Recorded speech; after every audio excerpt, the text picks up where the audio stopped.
Hello students. गुप्त काल के अंतर्गत हमने पिछली क्लास में चंद्रगुप्त द्वितीय के शासनकाल के बारे में चर्चा की और उसकी उपलब्धियों के बारे में जाना। चंद्रगुप्त द्वितीय के उपरांत उसका पुत्र कुमारगुप्त शासक बना और कुमारगुप्त के उपरांत उसका पुत्र स्कंदगुप्त शासक बना। तो आज की क्लास में हम स्कंदगुप्त के शासनकाल के बारे में चर्चा करेंगे और उसकी उपलब्धियों के बारे में बात करेंगे। चंद्रगुप्त द्वितीय के पश्चात कुमारगुप्त अगला शासक बना और उसके शासनकाल की जो सबसे बड़ी उपलब्धि रही वो ये थी कि उसके शासनकाल में गुप्तों का जो सम्मान था वो पहले की भांति ही बना रहा। उसका शासनकाल बहुत ही वैभवशाली था।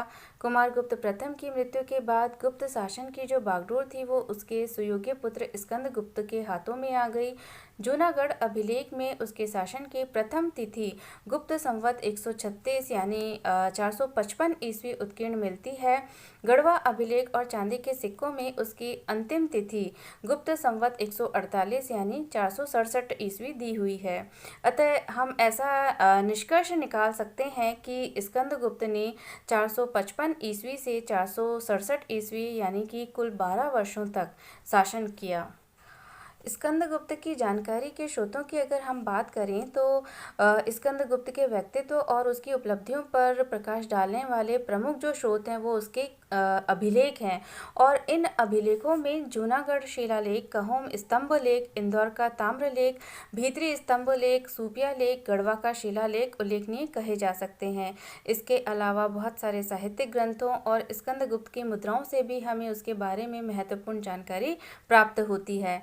स्कंदगुप्त के विषय में जानकारी देने वाले साहित्यिक ग्रंथों में कथा सरित सागर, चंद्रगर्भ परिप्रेक्षा, चांद्र व्याकरण तथा आर्य मंजूषी मूलकल्प मुख्य कहे जा सकते हैं। स्कंदगुप्त की उपाधियों की अगर हम बात करें तो उसके द्वारा बहुत सारे बिरुद धारण किए गए थे, जैसे देवराज, विक्रमादित्य, क्रमादित्य उसकी प्रमुख उपाधियां थी। कहोम लेख में स्कंदगुप्त को शक्रोपन यानी इंद्र के समान कहा गया है और विभिन्न उपाधियों के कारण ही आर्य मंजूषी मूलकल्प में उसे विविधाख्य यानी अनेक नामों वाला नरेश कहा गया है। अब हम बात करते हैं स्कंदगुप्त के उत्तराधिकार के युद्ध की। तो कुछ विद्वानों का ये मानना है कि कुमारगुप्त की मृत्यु के बाद सिंहासन पर अधिकार करने के लिए उसके पुत्रों में पारस्परिक संघर्ष हुआ था और इस मत के जो समर्थक हैं उनमें doctor RC. Majumdar, doctor Ganguly और डॉक्टर गुप्ता मुख्य हैं। और अपने मत के समर्थन में ये जो विद्वान हैं वो भीतरी और जूनागढ़ के लेखों का उल्लेख करते हैं। भीतरी लेख में लिखा हुआ है कि कुमारगुप्त की मृत्यु के बाद गुप्त वंश की लक्ष्मी विचलित हो गई थी और अपने बाहुबल से शत्रुओं का नाश कर स्कंदगुप्त रोती हुई अपनी माता के समीप उसी प्रकार गया जिस प्रकार शत्रु का विनाश करके श्री कृष्ण अपनी माता देवकी के पास गए थे। डॉक्टर मजूमदार और डॉक्टर गांगुली का ये मानना है कि गुप्त वंश की लक्ष्मी को विचलित करने वाले शत्रु कुमारगुप्त का एक अन्य पुत्र पुरुगुप्त और उसके सहयोगी थे।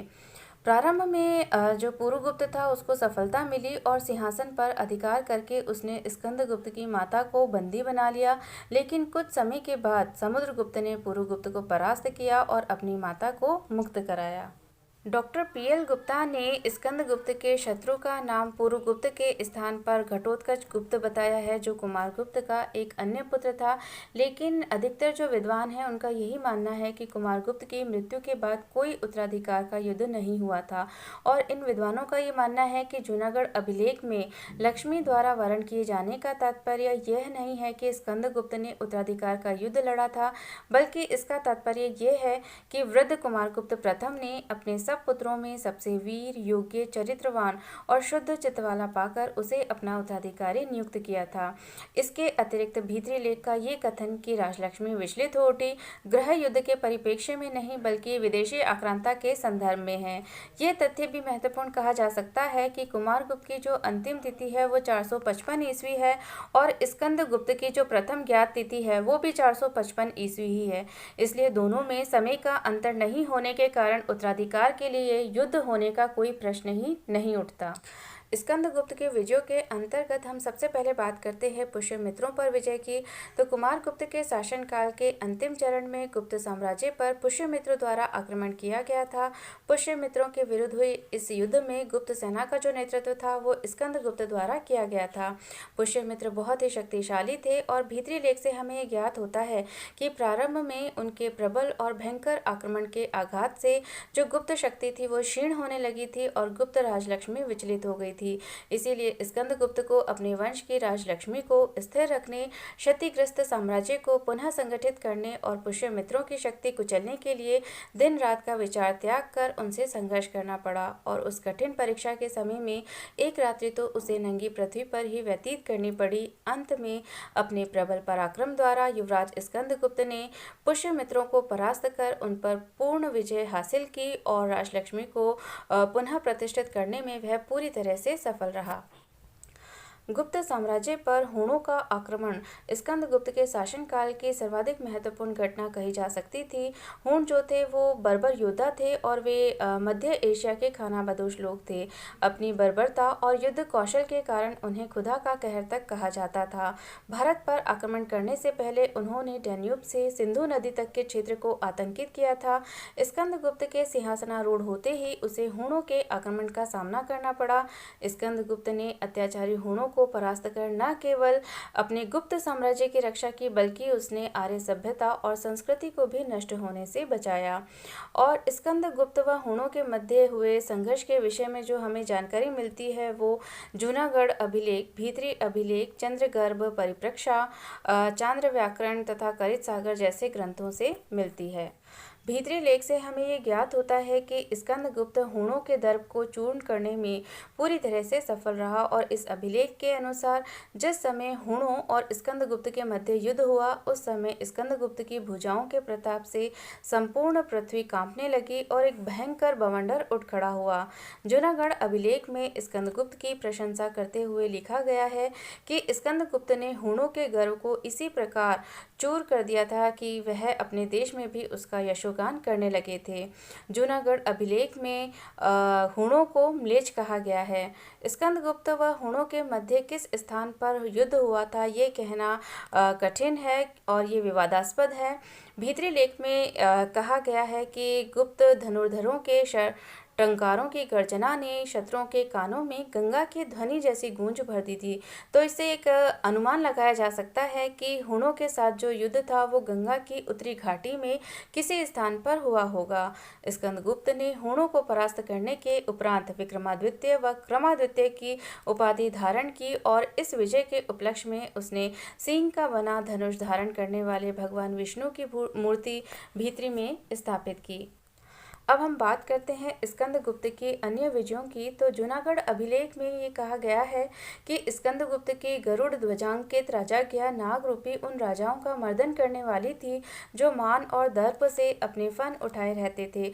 तो इस आधार पर फ्लिट द्वारा ये निष्कर्ष निकाला गया है कि स्कंदगुप्त ने नागवंशी राजाओं को भी पराजित किया था, लेकिन इस संबंध में निश्चित रूप से कुछ भी नहीं कहा जा सकता और ये संभव है कि इस कथन का जो संकेत है वो पुष्यमित्रों और हूणों के लिए ऐसा प्रतीत होता है कि स्कंदगुप्त की प्रारंभिक उलझनों का लाभ उठाकर दक्षिण से वाकाटकों ने भी उसके राज्यों पर आक्रमण किया और कुछ समय के लिए मालवा पर अधिकार कर लिया। वाकाटक नरेश नरेंद्र सेन को बालाघाट लेख में कौशल, मेकल तथा मालवा का शासक कहा गया है, लेकिन स्कंदगुप्त ने जल्दी ही इस प्रदेश के ऊपर अपना अधिकार सुदृढ़ कर लिया और जीवन भर उसका शासक बना रहा। वाकाटक उसे किसी भी प्रकार की क्षति नहीं पहुंचा सके। बात की जाए स्कंदगुप्त के साम्राज्य विस्तार की तो पुष्यमित्रों व हूणों के विरुद्ध सफलताओं के अलावा स्कंदगुप्त के अन्य किसी भी उपलब्धि के विषय में हमें कुछ भी ज्ञात नहीं है। उसके अभिलेखों और सिक्कों के व्यापक प्रसार से यह स्पष्ट होता है कि उसने अपने पिता और पितामह के साम्राज्य को पूरी तरह से अक्षुण्ण बनाए रखा और जूनागढ़ लेख सौराष्ट्र प्रांत पर उसके अधिकार की पुष्टि करता है। उसकी विविध प्रकार की जो रजत मुद्राएं हैं उनसे हमें पता चलता है कि साम्राज्य के पश्चिम पश्चिमी भाग पर उसका शासन था। गरुड़ प्रकार के सिक्के पश्चिमी भारत, वेदी प्रकार के सिक्के मध्य भारत और नंदी प्रकार के सिक्के काठियावाड़ में प्रचलित करवाने के निमित्त उत्कीर्ण करवाए गए थे। इस प्रकार संपूर्ण उत्तर भारत पर उसका आधिपत्य था। उत्तर में हिमालय से लेकर दक्षिण में नर्मदा नदी तक और पूर्व में बंगाल से लेकर पश्चिम में सौराष्ट्र तक के विस्तृत भूभाग पर शासन करने वाला वह अंतिम महान गुप्त सम्राट था। अब हम बात करते हैं स्कंदगुप्त के शासन प्रबंध की। तो स्कंदगुप्त न केवल एक वीर योद्धा था बल्कि वो एक कुशल शासक भी था और अभिलेखों से हमें उसकी शासन व्यवस्था के विषय में कुछ महत्वपूर्ण जानकारी मिलती है। विशाल साम्राज्य प्रांतों में विभक्त था और प्रांत को देश, अवनि या विषय कहा गया है। प्रांत पर शासन करने वाले राज्यपाल को गुप्ता कहा गया है। पर्णदत्त सौराष्ट्र प्रांत का राज्यपाल था और वो स्कंदगुप्त के पदाधिकारियों में सर्वाधिक योग्य था। उसकी नियुक्ति स्कंदगुप्त ने बहुत ही सोच विचार कर की थी। ऐसा प्रतीत होता है कि सौराष्ट्र के ऊपर हुणों के आक्रमण का डर था और यही वजह थी कि स्कंदगुप्त ने अपने सबसे योग्य और विश्वास पात्र अधिकारी को वहां का राज्यपाल नियुक्त किया था। सर्वनाग अंतर्वेदी का शासक था। कौशाम्बी में उसका राज्यपाल भीमवर्मन था, जिसका उल्लेख वहां से मिले एक प्रस्तर मूर्ति में मिलता है। प्रमुख नगरों का शासन चलाने के लिए नगर प्रमुख उसने नियुक्त किए थे। सौराष्ट्र की राजधानी गिरनार का प्रशासक चक्रपालित था, जो पर्णदत्त का पुत्र था। स्कंदगुप्त का शासन बहुत ही उदार था, जिसमें प्रजा पूरी तरह से सुखी और समृद्ध थी।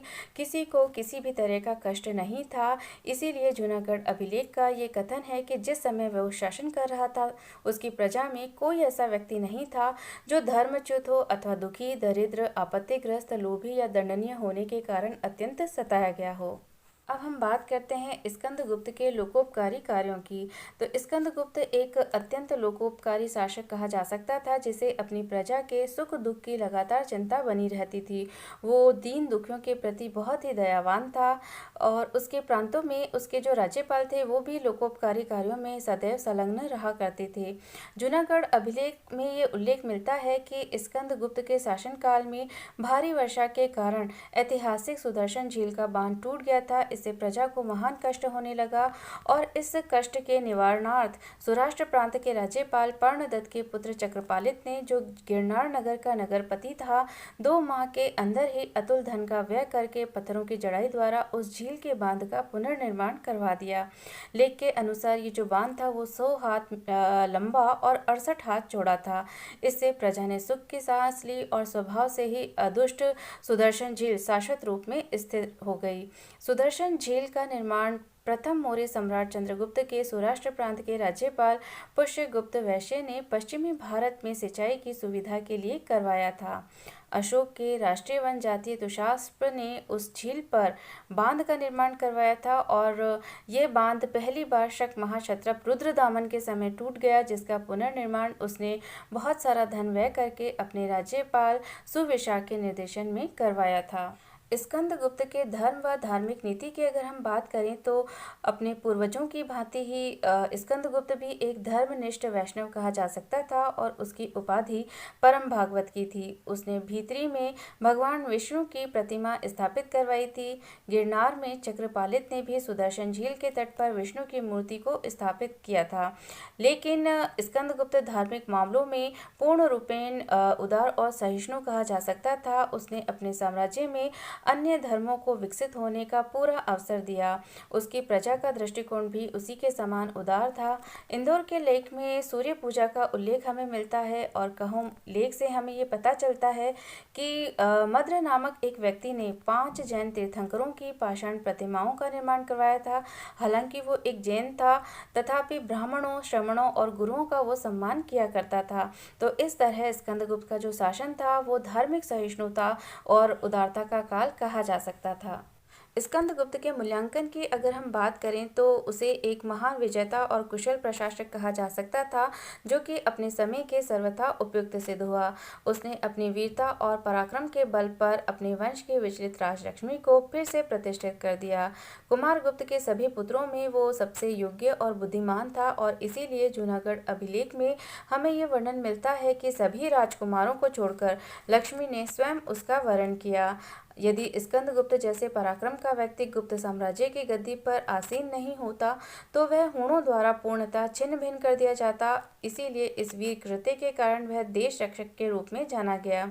यदि चंद्रगुप्त मौर्य ने यूनानियों की दास्ता से देश को मुक्त किया और चंद्रगुप्त द्वितीय ने विदेशी शकों की शक्ति का विनाश किया तो स्कंदगुप्त ने अहंकारी हूणों के गर्व को चूर्ण कर दिया और निसंदेह वो गुप्त वंश का एकमात्र वीर था जिसका चरित्र निर्मल और उज्जवल था। उसकी प्रजा उससे इतनी अधिक उपकृत थी कि उसकी अमर कीर्ति का गान बालक से लेकर प्रौढ़ तक सभी प्रसन्नता पूर्वक सभी दिशाओं में किया करते थे। उसका शासन उदारता, दया और बुद्धिमत्ता से भरा हुआ था जिसमें भौतिक और सांस्कृतिक उन्नति अबाध गति से होती रही और वस्तुतः गुप्त वंश के महानतम राजाओं की श्रृंखला में ये अंतिम कड़ी कहा जा सकता था। उसकी मृत्यु के बाद गुप्त साम्राज्य विघटन और विभाजन की दिशा में अग्रसर हुआ।